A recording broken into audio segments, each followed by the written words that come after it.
आज के इस नए गहन विश्लेषण में प्रवेश करते हैं। आज का जो हमारा विषय है वो बहुत ही खास है। करंट अफेयर्स, कौन, क्या और कहां। जी। हमारे पास जो सामग्री है वो भारत के सभी प्रमुख संवैधानिक, न्यायिक, संसदीय और रक्षा पदों पर आसीन व्यक्तियों की एक बहुत ही विस्तृत सूची है। बिल्कुल। और देखिए, इस चर्चा का मकसद सिर्फ एक लंबी सी सूची को बांचना या कुछ नामों को रटना नहीं है। सही कहा। हमारा असल मिशन ये समझना है कि देश की इस विशाल प्रशासनिक मशीनरी को असल में चला कौन रहा है। सत्ता के गलियारों में जो निर्णय लिए जाते हैं वो प्रक्रिया कैसे काम करती है। और जो भी छात्र राज्य या राष्ट्रीय स्तर की प्रतियोगी परीक्षाओं जैसे यूपीएससी, एसएससी या स्टेट पीसीएस की तैयारी कर रहे हैं, उनके लिए ये चर्चा एक मास्टर क्लास साबित होने वाली है। एकदम सही, क्योंकि परीक्षा में ऐसे तथ्य सीधे कथन आधारित या मैच द फॉलोइंग प्रश्नों के रूप में सामने आते हैं। हमारी कोशिश होगी कि हम इसे एक शिक्षक के नजरिए से समझें, कठिन चीजों को सरल बनाएं और कुछ ऐसी ट्रिक्स का इस्तेमाल करें कि ये तथ्य लंबे समय तक याद रहें। तो चलिए बिना किसी देरी के सूचनाओं के इस महासागर में गोता लगाते हैं। जब हम संवैधानिक और संसदीय ढांचे की बात करते हैं, जो किसी भी लोकतंत्र के मुख्य स्तंभ हैं, तो सबसे ऊपर एक बहुत ही सुव्यवस्थित क्रम दिखाई देता है। जी, और वो क्रम मतलब वो जो पैटर्न है वो बहुत ही दिलचस्प है। बिल्कुल। अगर उस समानता या पैटर्न को उजागर किया जाए तो वो है नंबर 15 का संयोग। नंबर 15, इसे नोट्स में जरूर हाईलाइट कर लें। देश के 3 सबसे बड़े पदों पर आसीन व्यक्ति अपने अपने पद के 15वें अधिकारी हैं। भारत की राष्ट्रपति द्रौपदी मुर्मू वो 15वीं राष्ट्रपति हैं। जी। उपराष्ट्रपति सीपी राधाकृष्णन वो 15वें उपराष्ट्रपति हैं। और प्रधानमंत्री नरेंद्र मोदी भी 15वें प्रधानमंत्री हैं। यह एक बहुत ही शानदार मेमोनिक ट्रिक है। मतलब परीक्षा के दबाव में अक्सर छात्र क्रम भूल जाते हैं, लेकिन ये 15 का आंकड़ा एक ही बार में शासन के 3 शीर्ष पदों का क्रम दिमाग में स्पष्ट कर देता है। सीधा सवाल बनता है कि वर्तमान राष्ट्रपति कौन से क्रम की हैं? उत्तर है 15। और इसका एक संस्थागत महत्व भी है। जी। लगातार 15 बार देश के सर्वोच्च पदों पर शांतिपूर्ण तरीके से नेतृत्व का हस्तांतरण होना, ये हमारे लोकतांत्रिक ढांचे की मजबूती को प्रमाणित करता है। बिल्कुल। अब इन शीर्ष पदों से थोड़ा नीचे आकर अगर हम संसद के नेतृत्व को देखें, जी। जहां असल में नीतियां बनती हैं, जी। तो 18वीं लोकसभा और राज्यसभा का नेतृत्व भी बहुत महत्वपूर्ण है। 18वीं लोकसभा, ये भी याद रखने वाला बिंदु है। जी, 18वीं लोकसभा। इसके प्रमुख चेहरों की बात करें तो अध्यक्ष के रूप में ओम बिरला कमान संभाल रहे हैं, और विपक्ष के नेता की भूमिका में राहुल गांधी हैं। और पर्दे के पीछे लोकसभा की पूरी प्रशासनिक व्यवस्था को संभालने वाले जो महासचिव हैं वो उत्पल कुमार सिंह हैं। दूसरी ओर उच्च सदन यानी राज्यसभा की संरचना पर ध्यान देना भी उतना ही जरूरी है। उपराष्ट्रपति सीपी राधाकृष्णन पदेन सभापति के रूप में वहां की कार्यवाही का संचालन करते हैं। उनके साथ उपसभापति हरिवंश हैं। सदन में सत्ता पक्ष के नेता जेपी नड्डा हैं, जबकि विपक्ष के नेता मल्लिकार्जुन खड़गे हैं, और राज्यसभा के महासचिव की जिम्मेदारी प्रमोद चंद्र मोदी निभा रहे हैं। ये पूरी संसदीय व्यवस्था को समझना, मतलब अध्यक्ष, नेता और महासचिव, ये क्यों जरूरी है? देखिए, स्पष्ट करता है कि अध्यक्ष या सभापति एक तटस्थ संचालक होते हैं। सत्ता पक्ष और विपक्ष के बीच जो वैचारिक बहस होती है वही कानून निर्माण की प्रक्रिया को धार देती है, और जो महासचिव होते हैं वो नौकरशाह होते हैं। बिल्कुल, वो ये सुनिश्चित करते हैं कि ये पूरी राजनीतिक प्रक्रिया एक निर्धारित प्रशासनिक और कानूनी ढांचे के भीतर ही चले। जब कानूनी ढांचे की बात आती है तो सीधा ध्यान न्यायपालिका और कानूनी सलाहकारों की ओर जाता है। स्रोत सामग्री के अनुसार सुप्रीम कोर्ट के मुख्य न्यायाधीश जस्टिस सूर्यकांत हैं, और उनका क्रम याद रखना बहुत जरूरी है। 53वें मुख्य न्यायाधीश। न्यायपालिका के शीर्ष पर 53वें मुख्य न्यायाधीश के रूप में उनका पद देश के हर कानूनी विवाद का अंतिम पड़ाव है। लेकिन सरकार को अपना कामकाज कानूनी दायरे में रखने के लिए विशेषज्ञों की जरूरत होती है। यहीं पर महान्यायवादी यानी अटॉर्नी जनरल और सॉलिसिटर जनरल आते हैं। जी, वर्तमान में भारत के 16वें अटॉर्नी जनरल आर वेंकटरमणी हैं, और उनके साथ सरकार का पक्ष अदालतों में मजबूती से रखने के लिए सॉलिसिटर जनरल तुषार मेहता हैं। एक और निकाय जो हाल के वर्षों में बेहद ताकतवर होकर उभरा है और परीक्षाओं का पसंदीदा विषय भी है, वो है एनजीटी यानी राष्ट्रीय हरित न्यायाधिकरण। बिल्कुल, एनजीटी के अध्यक्ष न्यायमूर्ति प्रकाश श्रीवास्तव है। विकास और पर्यावरण के बीच संतुलन बनाए रखने में एनजीटी के निर्णय बहुत दूरगामी प्रभाव डालते हैं। इसलिए ये नाम बहुत महत्वपूर्ण हो जाता है। लोकतंत्र के सबसे बड़े उत्सव यानी चुनावों की बात की जाए तो निर्वाचन आयोग सामने आता है। वर्तमान में मुख्य चुनाव आयुक्त ज्ञानेश कुमार हैं और उनका क्रम 26वां है। 26वें मुख्य चुनाव आयुक्त, और इस आयोग में उनके साथ अन्य चुनाव आयुक्त भी शामिल हैं, राजकुमार गोयल, विवेक जोशी और सुखबीर संधू। अक्सर ये सवाल उठता है कि ये जो संरचना है, मतलब एक मुख्य आयुक्त और अन्य आयुक्त, ये बहुसदस्यीय स्वरूप क्यों रखा गया है? इसे एक दैनिक जीवन के उदाहरण से समझते हैं। जब घर में कोई बहुत बड़ा फैसला लेना हो तो क्या सिर्फ एक सदस्य की चलती है? नहीं, परिवार के प्रमुख लोग मिलकर फैसला लेते हैं ताकि गलती की गुंजाइश कम हो। भारत जैसे देश में चुनाव कराना दुनिया का सबसे बड़ा प्रबंधन अभ्यास है। शक्ति का विकेंद्रीकरण जरूरी है। बिल्कुल। जब निर्णय लेने की शक्ति केवल एक व्यक्ति तक सीमित नहीं रहती, तो चुनावी प्रक्रिया की निष्पक्षता को लेकर जनता का विश्वास अधिक मजबूत होता है। जवाबदेही और पारदर्शिता सुनिश्चित करने वाले संस्थानों की इस कड़ी में वित्तीय निगरानी रखने वाले निकाय भी शामिल हैं। और यहाँ फिर से हमारा वो नंबर 15 वाला पैटर्न लौट कर आता है। जी हाँ। नियंत्रक एवं महालेखा परीक्षक, जिसे कैग कहा जाता है, वर्तमान में संजय मूर्ति हैं और वो 15वें कैग हैं। 15वीं कैग, इससे पहले वाले 15 के संयोग के साथ जोड़कर याद रखें। इसके अलावा महालेखा नियंत्रक यानी CGA के पद पर TCA कल्याणी हैं, जो 29वीं CGA हैं। अब यहाँ थोड़ा रुकते हैं। अक्सर इन दो पदों कैग और CGA के बीच बहुत भ्रम होता है। परीक्षा में कई बार कथन आधारित सवालों में यहाँ फंसाया जाता है। तो इसे कैसे स्पष्ट रूप से याद रखा जाए? बहुत आसान है। कैग का मुख्य काम है ऑडिटिंग यानी लेखा परीक्षा। मतलब जो पैसा संसद ने पास किया था, क्या सरकार ने उसे सही जगह खर्च किया या नहीं?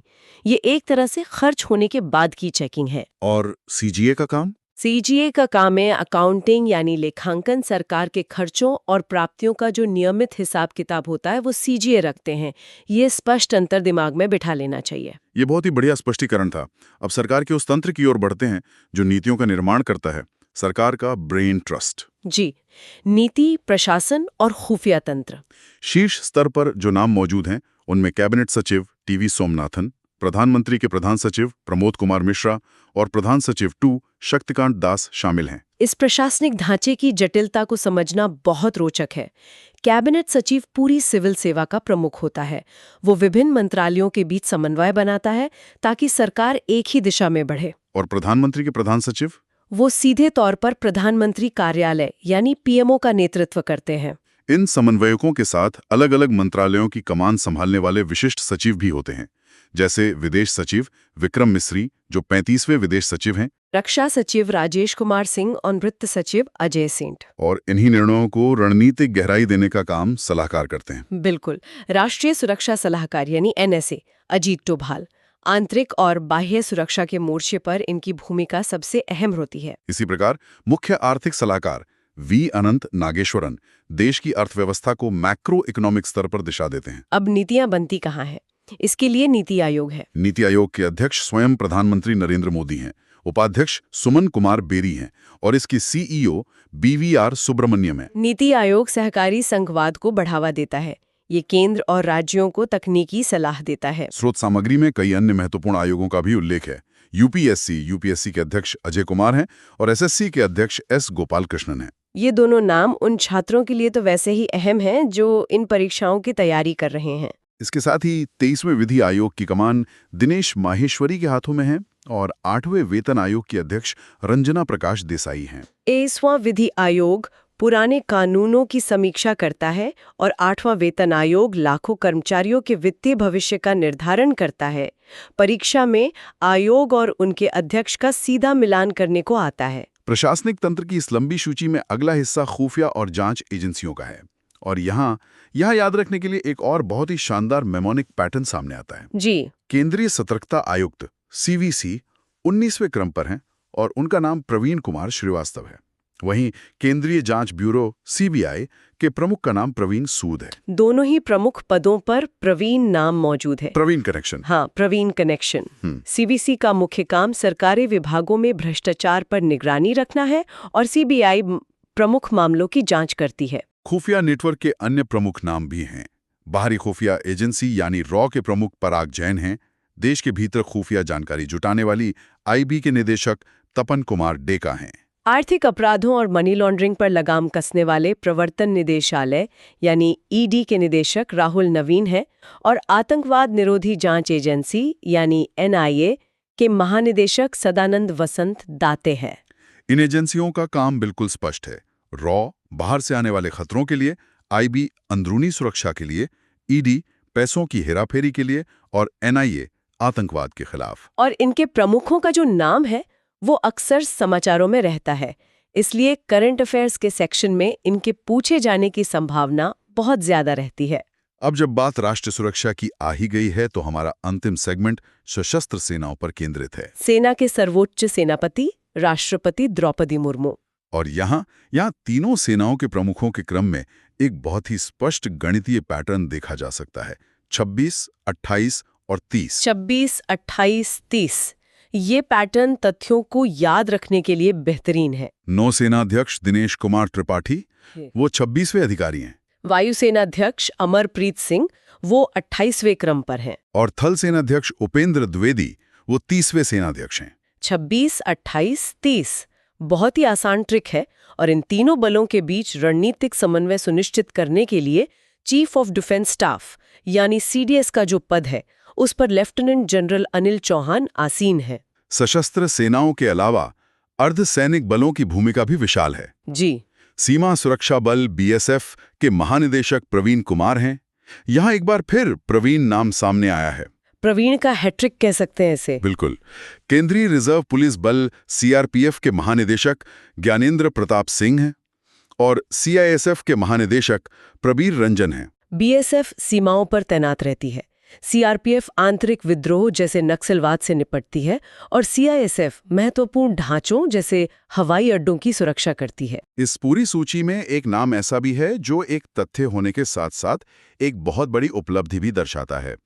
रेलवे सुरक्षा बल यानी आरपीएफ के महानिदेशक के पद पर सोनाली मिश्रा की नियुक्ति हुई है, जो इस पद पर पहुंचने वाली पहली महिला महानिदेशक है। पहली महिला महानिदेशक। ये नियुक्ति सिर्फ एक नाम नहीं है, ये प्रतीक है कि कैसे दशकों पुरानी संस्थाएं अब योग्यता के आधार पर अधिक समावेशी होती जा रही हैं। सुरक्षा बलों के सर्वोच्च नेतृत्व में महिलाओं का आना एक बहुत बड़ा ढांचागत बदलाव है। ये तथ्य न केवल याद रखने योग्य है बल्कि परीक्षा के नजरिए से सबसे महत्वपूर्ण सवालों में से एक बन सकता है। आज के इस पूरी चर्चा में हमने कई नाम, पद और संस्थाओं को देखा। अब जैसा कि हमने वादा किया था, प्रतियोगी परीक्षाओं की तैयारी के दृष्टिकोण से समय है एक बहुत ही तेज और ऊर्जावान रिवीजन का। एक क्विक एग्जाम रिकैप। सब लोग अपना पूरा ध्यान यहाँ केंद्रित करें। तो सबसे पहले 15 का पैटर्न।